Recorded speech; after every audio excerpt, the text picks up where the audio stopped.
Everyone, welcome to my channel. In this video, we are going to solve x power x equal to power x plus 4. So what is the value of x? So let's start with today's video solution. So x power x equal to power x plus 4. I'm going to use the rule a power m plus n as a power m times a power n. So x power x equal 2 power x times 2 power 4. Now if I'll divide both sides by 2 power x, so this will cancel out. And here it becomes x by 2 whole power x equal 2 power 4.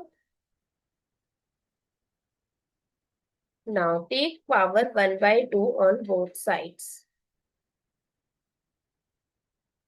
So x by 2 whole power x times 1 by 2 equal to power 4 times 1 by 2. So this becomes x by 2 whole power x by 2 equal to power 2. Now if we compare both sides, x by 2 equal to, so what is the value of x? 4. I hope it's clear and you find it useful. So don't forget to share your feedback through like, share, comment and subscribe to my channel. Thanks for watching. See you in the next video.